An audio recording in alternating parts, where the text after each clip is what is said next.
Have you ever wondered what happens after death? Is there really life after death? Or is everything we believe just an illusion created by our minds? And what if I told you that a philosopher who lived centuries ago revealed such a profound truth about human destiny that even today many strive to hide it? Stay until the end, because the answer may change your view of everything.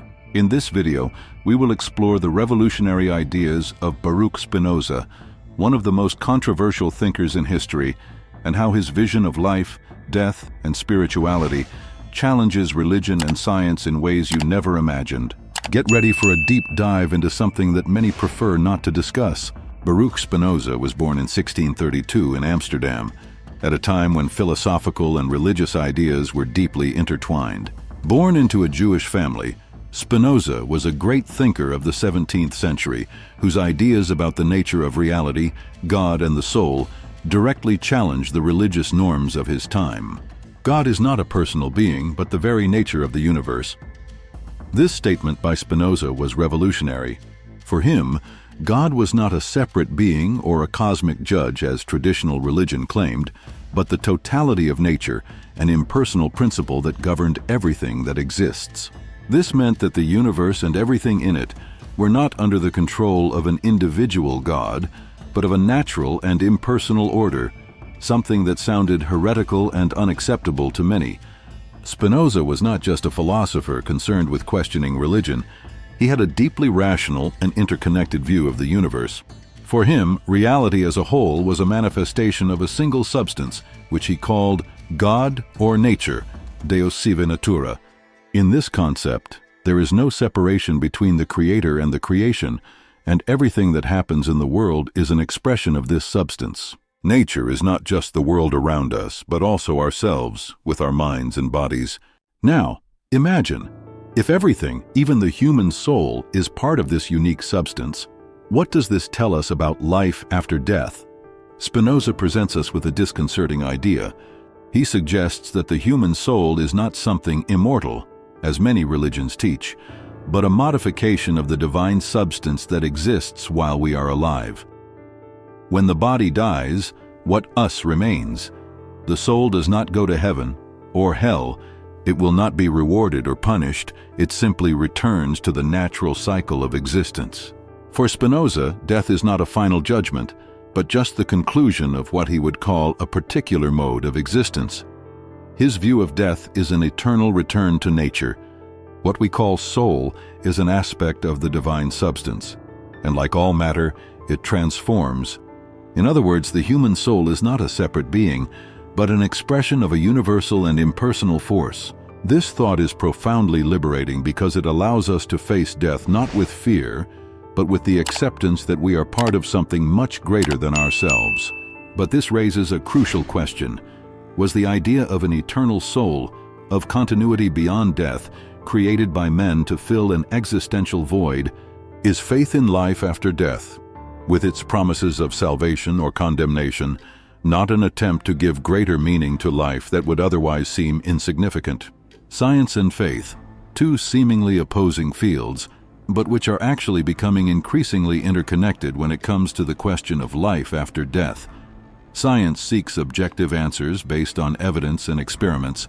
It asserts that once the brain dies, consciousness also disappears.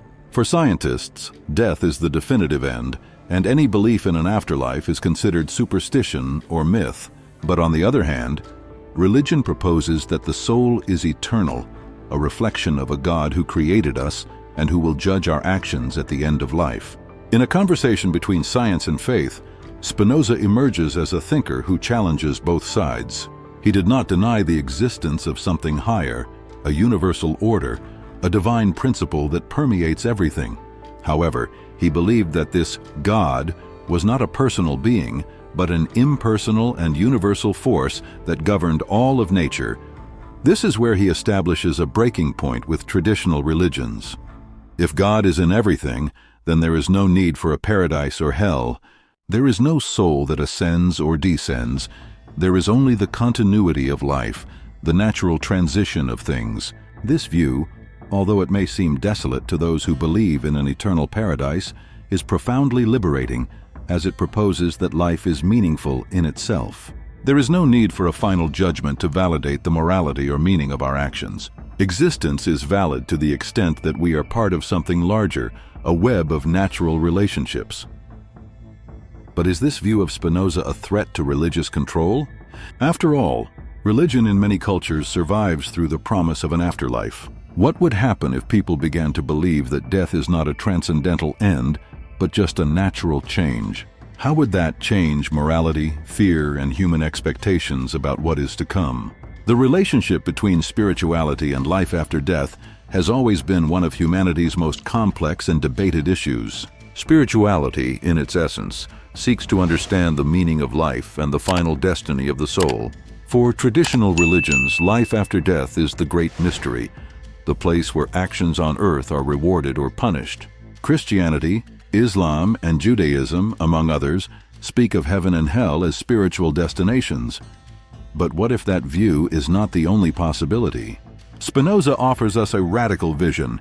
Spirituality is not in a beyond, but in the very experience of life. Life is, in itself, an expression of divine nature, and the spiritual quest should not be for the beyond, but for understanding our connection to the whole. For him, true spirituality does not involve waiting for something after death, but living fully here and now, recognizing our unity with nature and the entirety of the universe. Perhaps Spinoza's greatest challenge to conventional spirituality is this. He invites us to abandon the idea of a distant God and a destiny after death, and leads us to a deeper understanding that everything we need to comprehend our existence is already here, around us, in the natural order that governs the universe. So, what do you think? Are we doomed to a life of uncertainty, or is there a greater truth that we are just beginning to understand? Spinoza left us a clear message. Reality may be simpler and deeper than we imagine. Now, I want to hear from you. What do you think about life after death? Leave your opinion in the comments and share this video with your friends. And if you haven't subscribed yet, take the opportunity to do so now, because more revelations are coming. In a world of beliefs and uncertainties, sometimes the most unsettling truth is the one we are afraid to accept. Death is not the end, it is just a new beginning. Are you ready to face this reality?